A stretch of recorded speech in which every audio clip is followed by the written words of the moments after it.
Hello बच्चों, स्वागत है आप सभी का आपके अपने चैनल गुरुमंत इंस्टीट्यूट में।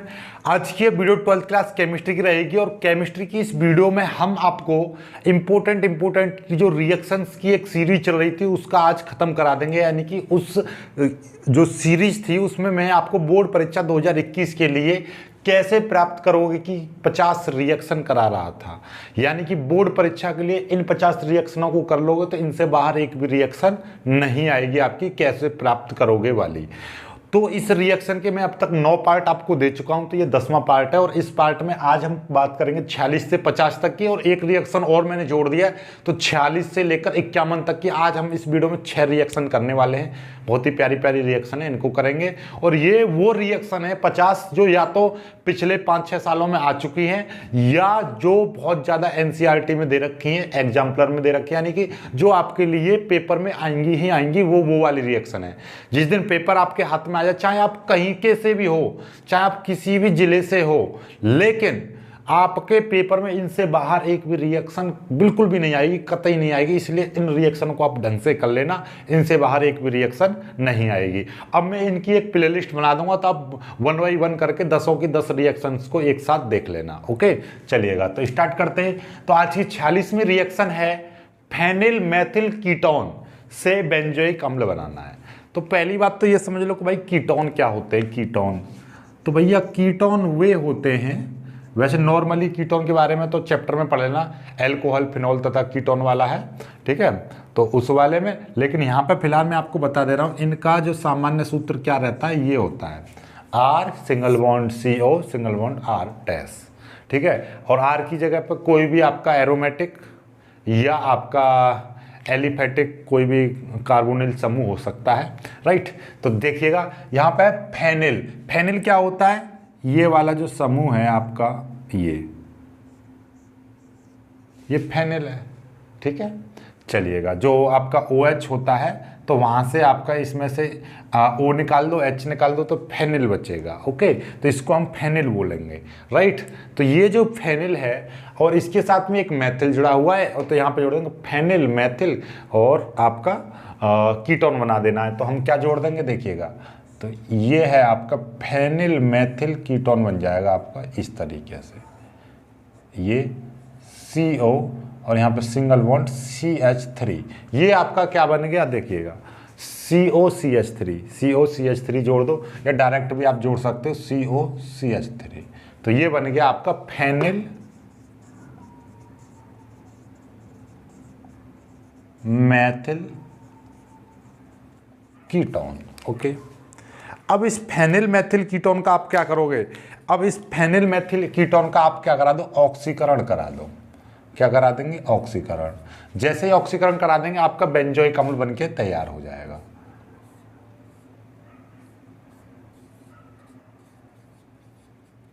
ये क्या बन जाएगा, बेंजोइक अम्ल, बेंजोइक अम्ल। फेनिल मेथिल कीटोन का हमने ऑक्सीकरण करा दिया तो आपका बेंजोइक अम्ल बनकर तैयार हो चुका है। अब इस रिएक्शन को थोड़ा सा संतुलित कर लो। वैसे आप इतना कर दोगे तो ये जितनी भी बेंजीन किलोज संरचना वाली होती है उनको संतुलित भी ना करोगे तो भी आपको पूरा नंबर मिलेगा, ये याद रखना। क्योंकि इन चीज़ों में, ऐसी रिएक्शनों में आप मुख्य उत्पाद पर ध्यान देते हो, लेकिन फिर भी मैं सभी रिएक्शनों को आपको संतुलित करके दिखाता हूँ। तो इसको भी संतुलित करके दिखाऊंगा भाई, देखिएगा तो क्या हो जाएगा। ये फेनिल मेथिल कीटोन में ऑक्सीकरण कराया, बेंजोइक अम्ल बन गया। आपको ये CO दिखा रहा है तो हमने एक चीज बताई थी, जहां पर CO होता है वहां पर आपका CO2 निकलना ही निकलना होता है, CO2 निकल गया। ओके, यहाँ पर CH3 है जिसमें से एक H यहाँ पर आ गया, तो यहाँ पर 2 H बच रहे हैं और 2 H के साथ में क्या निकलता है, 2 H हो या एक ऑक्सीजन परमाणु हो तो 2 H हमेशा H2O बनाते हैं। ओके, अब देखना जरा, इधर को एक ऑक्सीजन परमाणु है और इधर की साइड में कितने, 1 2 3 4 5 ऑक्सीजन परमाणु है। इधर एक, इधर 5 ऑक्सीजन परमाणु है। तो भाई ये तो नाइंसाफी है। गब्बर वाला डायलॉग याद है, गोली तेन गोली 6 आदमी तेन। तो ये तो बड़ी नाइंसाफी है भाई, 3 गोली निकाल लिया जाए। तो यहाँ पर क्या है, 2 और 2 4 और 1 5 ऑक्सीजन परमाणु है इधर एक ऑक्सीजन परमाणु है। तो ऐसा मत करना कि इसमें से 4 ऑक्सीजन परमाणु निकाल दो, नहीं, इधर की साइड में 4 ऑक्सीजन परमाणु ऐड कर दो। तो हम क्या कर देते, 4 ऑक्सीजन परमाणु इधर। इसका मतलब क्या है कि ये यहाँ पर जुड़ा हुआ है। आप लिखना चाहो यहाँ की बजाय यहाँ पर भी लिख सकते हो, +4 ऑक्सीजन परमाणु। इस तरीके से आप इसका ऑक्सीकरण करा दीजिए, कोई दिक्कत वाली बात नहीं। ये रिएक्शन संतुलित हो गई, देख लीजिए। यहाँ से हमारा क्या है, CO और एक O यहाँ पे निकल गया, CO2 निकल गया। 2 O यहाँ पर आ गए। यहाँ पे कितने हैं, 4 और एक 5 O हैं। 2 और 2 4 और एक 5 ऑक्सीजन परमाणु। 3 H दिखाई दे रहे हैं, 1 और 2 3 H हो गए। एक कार्बन दिखाई दे रहा है, एक कार्बन। ये फेनिल समूह इस तरीके से जो बेंजीन टाइप का है यहाँ पे जुड़ा हुआ है। आई होप कि आपको ये समझ में आ गया होगा। ओके, चलिएगा जल्दी से हम इसको मिटा दे रहे हैं, फिर अगली रिएक्शन पे चलते हैं।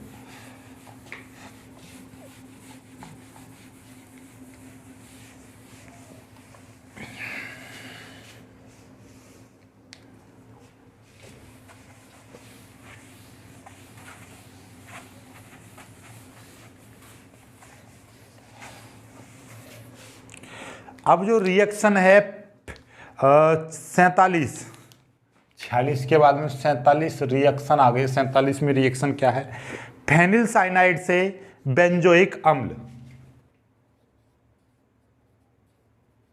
फेनिल साइनाइड से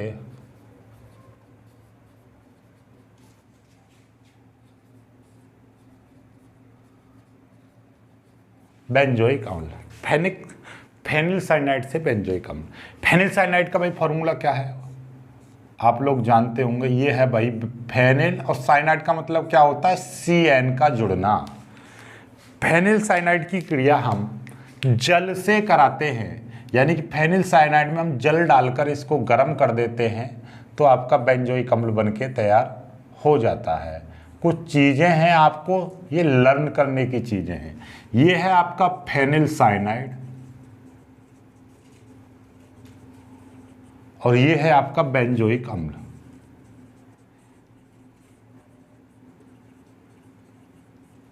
ये फेनिल साइनाइड, ये है आपका बेंजोइक अम्ल। ओके, फेनिल साइनाइड की क्रिया जल से कराते हैं, बेंजोइक अम्ल प्राप्त हो जाता है, बेंजोइक अम्ल बन जाता है, बन गया आपका। अब जरा देखिएगा, इसको करते ही थोड़ा सा सॉल्व। तो ये जो आपका बेंजोइक अम्ल है, ये वाला, इसको और इसको देखो कैसे आया होगा। आपको यहाँ पर कितना है, CN है, और यहाँ पर 2 O चाहिए आपको। 2 O का मतलब क्या है, यहाँ पर हम 2H2O कर देंगे तो 2 ऑक्सीजन परमाणु, इधर भी 2 ऑक्सीजन परमाणु। ऑक्सीजन परमाणु आपके बराबर हो गए। यहाँ पर N दिखाई दे रहा है, इसमें 4 H हैं, जिसमें से एक H यहाँ पर आ गया, तो 3 H बचे और एक N। तो आप जानते हो NH क्या बन जाएगा, NH3 बन जाएगा, यानी कि अमोनिया गैस पर होकर ऊपर निकल गई। समझ में आई ना बात भाई। यहाँ पर 4 H है, 4 H में से एक H यहाँ पर आ गया, तो कितने 3 H बचे, और एक नाइट्रोजन परमाणु मिलकर क्या बना देगा, NH3 परमाणु बना लेगा। बन गया रिएक्शन कंप्लीट आपकी। 47 में रिएक्शन समझ में आ गई भाई। रिएक्शन समझ में आ रही है तो वीडियो को लाइक जरूर कर देना, अपने दोस्तों के साथ शेयर तो आप करते ही नहीं हो, लेकिन फिर भी बोल देता हूँ मैं, कर देना। और जो बच्चे नए हैं वो चैनल को सब्सक्राइब जरूर कर लेना। ओके, चलिए आगे बढ़ते हैं अब।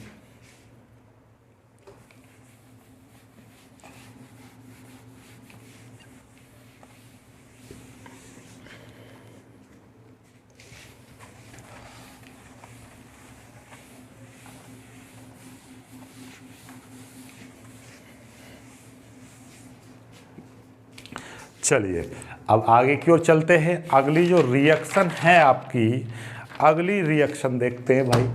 अगली रिएक्शन है ऑक्जेलिक अम्ल से फार्मिक अम्ल, ऑक्जेलिक अम्ल से फार्मिक अम्ल। तो भाई हमारी जो अगली रिएक्शन है आपका, ये रिएक्शन नंबर 48 क्या है, ऑक्जेलिक अम्ल से फार्मिक अम्ल। कैसे बनता है भाई, याद हो तो ये क्रिया कभी कभी आ जाती है, गिल्सरॉल से फार्मिक अम्ल प्राप्त करो। यही रिएक्शन कैसे आ जाती है आपका,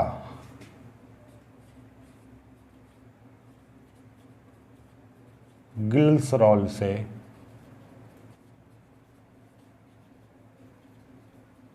फार्मिक अम्ल, ठीक है। तो इस रिएक्शन को आप बहुत ही प्यार से करोगे। क्या है, ग्लिसरॉल से फार्मिक अम्ल या ऑक्जेलिक अम्ल से फार्मिक अम्ल बनाना है आपको, राइट। तो देखिएगा हमारे पास ग्लिसरॉल का फॉर्मूला क्या होता है, CH2OH, single bond CHOH, single bond CH2OH, ये है आपका ग्लिसरॉल, ठीक है। ग्लिसरॉल की क्रिया किससे, ऑक्जेलिक, हमारे क्या था, ऑक्जेलिक अम्ल से फार्मिक अम्ल बना दो या ग्लिसरॉल से फार्मिक अम्ल बनाना। तो यहाँ पर आप क्या लेते हो, ऑक्जेलिक अम्ल लेते हो, COOH, single bond COOH, right. इसकी क्रिया यानी इसको हम क्या कर देते हैं, गर्म कर देते हैं, राइट।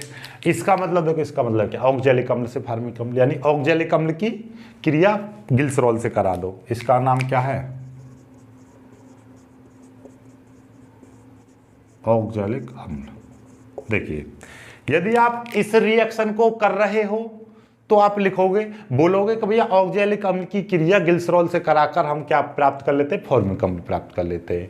यदि आ जाए कि ग्लिसरॉल से फॉर्मिक अम्ल प्राप्त करो तो आप कहोगे ग्लिसरॉल की क्रिया ऑक्जेलिक अम्ल से कराकर फार्मिक अम्ल बना लेते हैं। बात समझ में आ रही है ना, बात समझो, जिस तरीके का क्वेश्चन उसी तरीके का आंसर दोगे आप, ठीक है। वास्तव में क्या होता है कि हम इन दोनों को मिलाते हैं तब जाकर हमारा क्या बनता है, ग्लिसरॉल यानी कि फार्मिक अम्ल बनता है। और फार्मिक अम्ल भी इस तरीके से बनता है कि कई सारे इसमें पद होते हैं, देखिएगा बहुत ही प्यार से हम समझेंगे।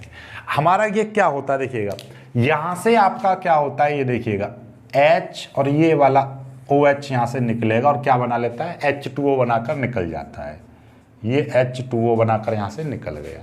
जब निकल गया तो ये जो सारी चीज़ है यहाँ पर आकर जुड़ जाती है। जुड़ेगी कैसे, इसके जुड़ने की कंडीशन क्या है, ये है आपका CH2O बचा और यहाँ पर CHOH बचा और यहाँ पर CH2OH बचा।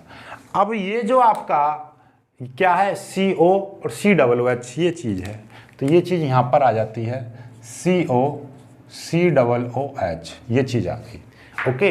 ये वाली CO COOH आ गया, यहाँ से ये जुड़ चुका है। और ये आपका CH2O यहाँ से OH निकला और यहाँ से H2O परमाणु निकल गया, ओके। ये क्रिया आगे की ओर जाती है, इसको हम फिर से आगे की ओर बढ़ाते हैं इस क्रिया को। तो इसका मतलब देखिएगा, एरो लगा दे रहा हूँ मैं, यहाँ से समझ जाना, ठीक है। इसके बाद में आप एरो लगा के लिख देना यहाँ पर, क्योंकि जगह नहीं बचेगी इसलिए मैं यहाँ पे लिख दे रहा हूँ, राइट।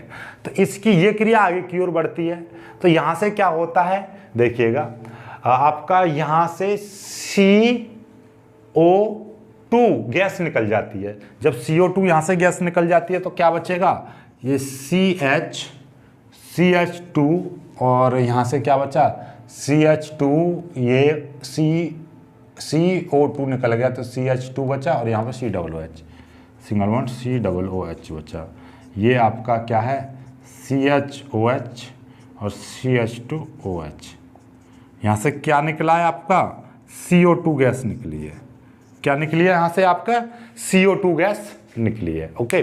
चलिएगा इसकी क्रिया हम फिर से किससे कराते हैं, इसकी क्रिया हम फिर से H2O से कराते हैं। यहाँ पर हमारा क्या था, इसको गर्म किया था, जल निकला था, ये बना। इसको फिर आगे की ओर इसकी क्रिया कराई तो यहाँ से CO2 गैस निकल गई, ये चीज बच गई। इसमें फिर से H2O कराते हैं तो हमारा क्या बन जाता है, फार्मिक अम्ल यहाँ पर बन जाता है, फार्मिक अम्ल बन के तैयार हो जाता है। ये आपका यहाँ से फार्मिक अम्ल बन गया। अब फार्मिक अम्ल यहाँ पे बन गया। फार्मिक अम्ल कैसे बना, ये H2O था। H2O का मतलब क्या है, H और OH। तो यहाँ से जो H था, एक H परमाणु था, HOH, तो H परमाणु इसके साथ मिला तो HCOOH बना लिया, ओके, फार्मिक अम्ल।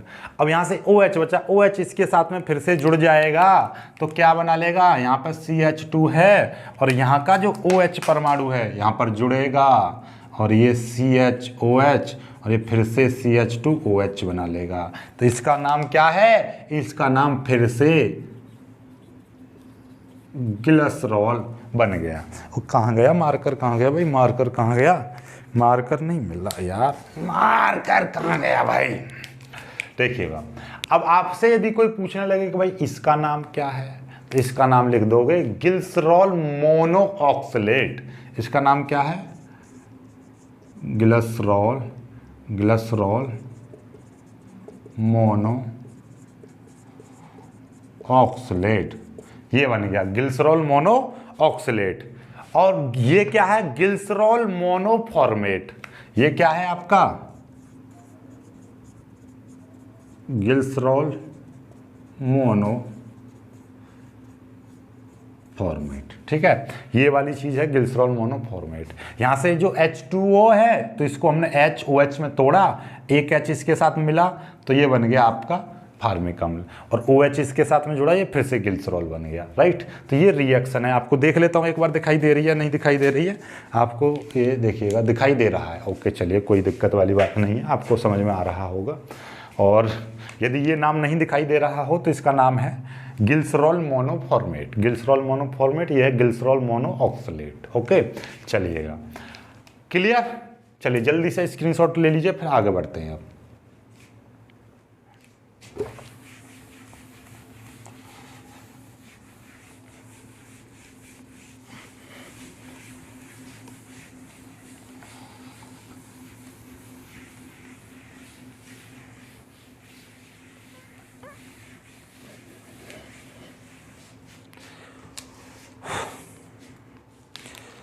अब आते हैं टॉलिन से बेंजल्डिहाइड, आपका 48 है 49, सॉरी 49।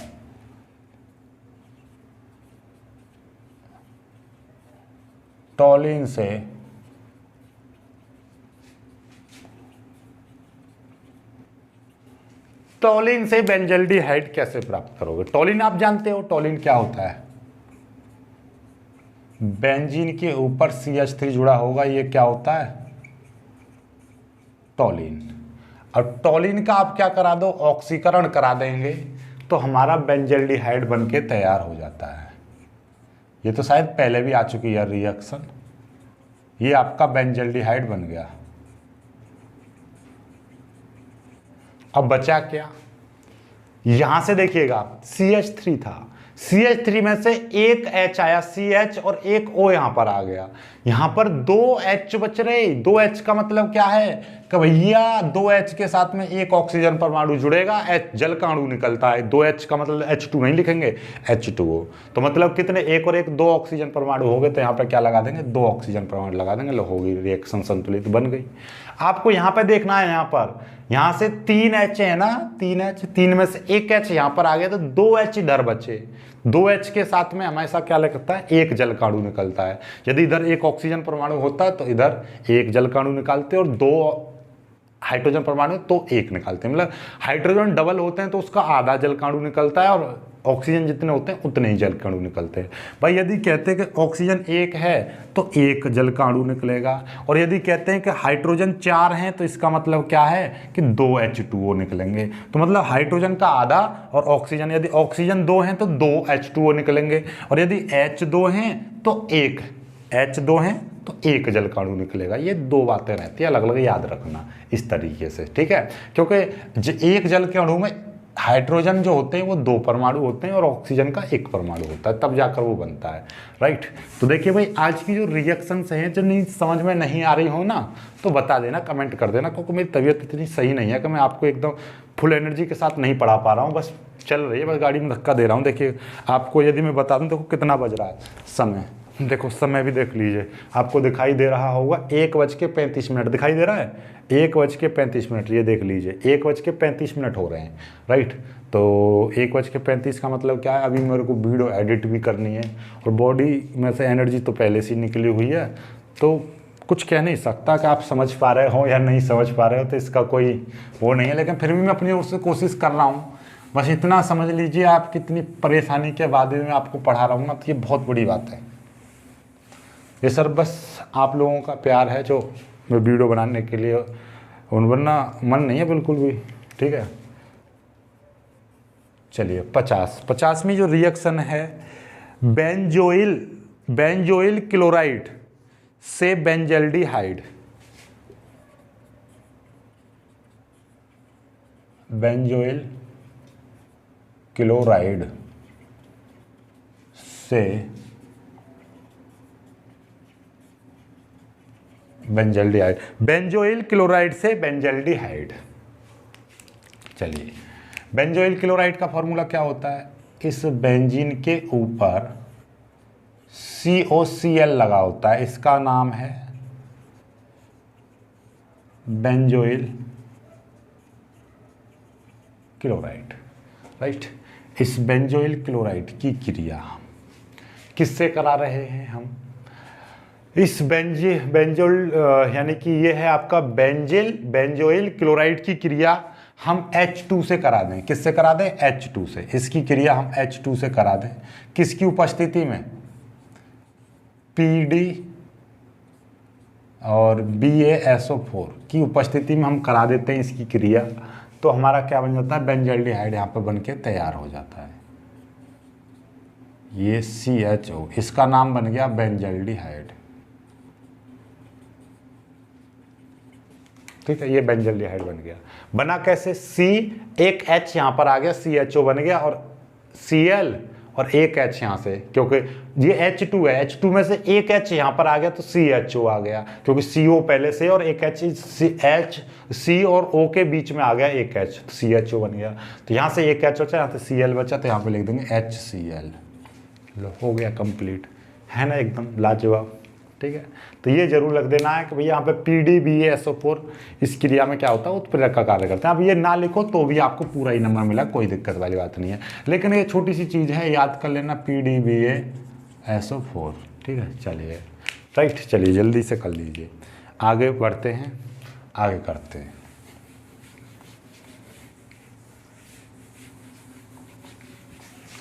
एक रिएक्शन और करा दे रहा हूँ मैं एक्स्ट्रा में, ये है आपका अगली जो रिएक्शन है ब्रोमोबेंजीन से बेंजोइक अम्ल।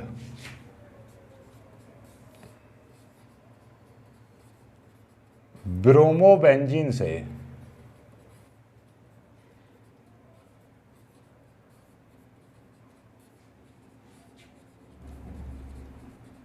बेंजोइक अम्ल। तो भाई ब्रोमोबेंजीन क्या होती है? इस बेंजीन के ऊपर आपका क्या जुड़ा होगा? इस बेंजीन के ऊपर आपका Br जुड़ा होगा, इसको बोलते हैं ब्रोमोबेंजीन।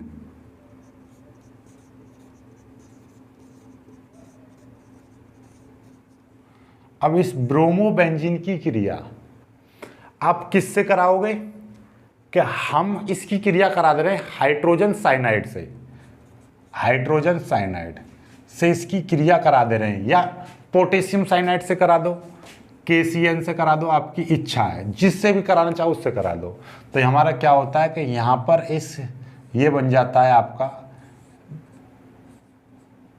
CN, यहाँ पर ये वाला जो CN है यहाँ पर जुड़ जाएगा, और इसके साथ में निकल के आ जाता है KBr, कबीर सिंह निकल गए भाई, KBr, ठीक है। यहाँ से ये आ गया, ठीक है। अब आपका इसका नाम आपको कमेंट करना है, ये नाम पिछले वाली शायद आया था 38 दिन, इससे पहली वाली रिएक्शन में आया था, तो वहाँ पे 38 दिन 37 में रिएक्शन में आया था, तो आप इसका नाम कमेंट करोगे, ओके। चलिएगा, इसकी क्रिया हमें क्या बनाना? हमें तो बेंजोइक अम्ल बनाना है। बेंजोइक अम्ल क्या होता है? ये होता है बेंजोइक अम्ल COOH, ये होता है आपका बेंजोइक अम्ल, बेंजोइक अम्ल आ गया, राइट। तो यहाँ पर इस एक तो N यहाँ से निकला है, ओके, और यहाँ पे 2 O आए हैं। 2 O कैसे आ सकते हैं? या तो इसका ऑक्सीकरण करा दो, ये और ऑक्सीकरण कराते तो हमें यहाँ पे केवल O की आवश्यकता होती, तो इसका ऑक्सीकरण करा देते, लेकिन हमारे यहाँ पे H भी आया है, तो हम इसीलिए यहाँ पे क्या करते हैं? H2O की क्रिया करेंगे, H2O की क्रिया करेंगे। और कितने O चाहिए हमको? 2 O चाहिए, तो यहाँ पे हमारा क्या है? 2 O लगा देंगे। 2 O का मतलब कितना हो गया?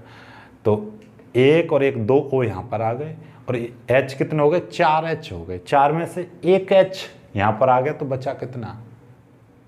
3 H बचे और एक N ये रहा, तो क्या बन जाएगा? यहाँ से NH3 आपका निकल जाएगा। ये रिएक्शन पहले भी आई थी ना इसी तरीके की, कि भैया 2H2 है तो 2 O यहाँ पर आ गए, एक H आ गया, COOH, राइट। C यहाँ से आ गया और O और H, तो यहाँ से 3 H बचे, क्योंकि 2 दूनी 4 H हैं, तो 3 H बचे, एक N मिलकर क्या बना लेगा? NH3 बना लेगा, अमोनिया बना लेगा, जो कि आपका यहाँ से क्या हो जाता है? फुर हो जाता है, ओके। तो यानी कि ये जो सीरीज थी आपकी, ये 50 अति महत्वपूर्ण अभिक्रिया की जो सीरीज थी आपकी, ये हो चुकी है आपकी समाप्त, राइट। अब बोर्ड परीक्षा में जो कैसे प्राप्त करोगे,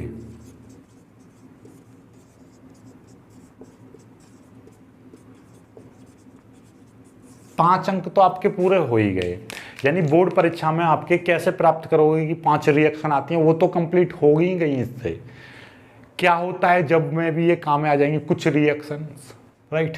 तो इस तरीके आ जाता है कि ब्रोमोबेंजीन में केबीआर की केसीएन की क्रिया कराते हैं, यानी कि पोटेशियम साइनाइड्स की क्रिया कराते हैं, तो क्या होता है, बेंजोइक अम्ल बनता है। इस तरीके से आप लिख दोगे, ओके।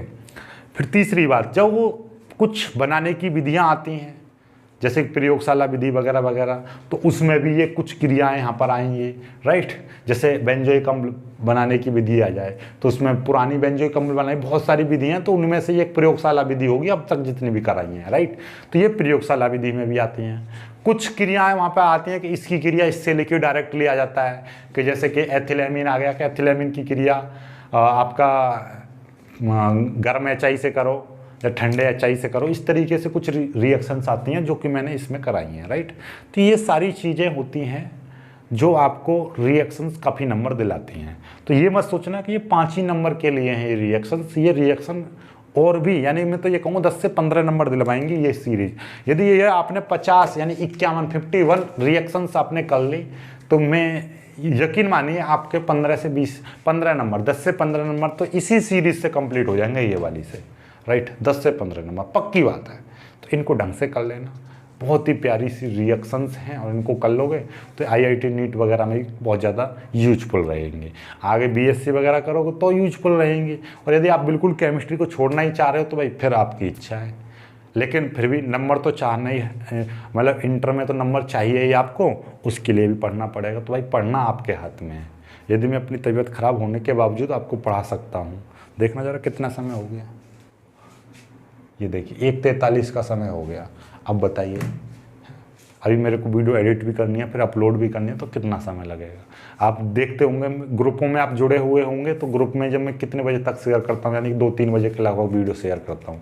मतलब जब वीडियो अपलोड हो जाएगी और एडिट हो जाएगी, अपलोड हो जाएगी, उसके दिन बाद। तो आपसे क्या मांगता हूँ, सिर्फ उस लाइक सपोर्ट, तो लाइक करिए, अपने दोस्तों के साथ शेयर करना। जो बच्चे नए हैं वो चैनल को सब्सक्राइब कर लेना। जिन बच्चों ने अभी तक हमारे सेकंड चैनल को सब्सक्राइब नहीं किया तो वो जाकर सेकंड चैनल को सब्सक्राइब कर लेना। मिलेंगे कुछ सी वीडियो में, तब तक के लिए बाय बाय, जय हिंद।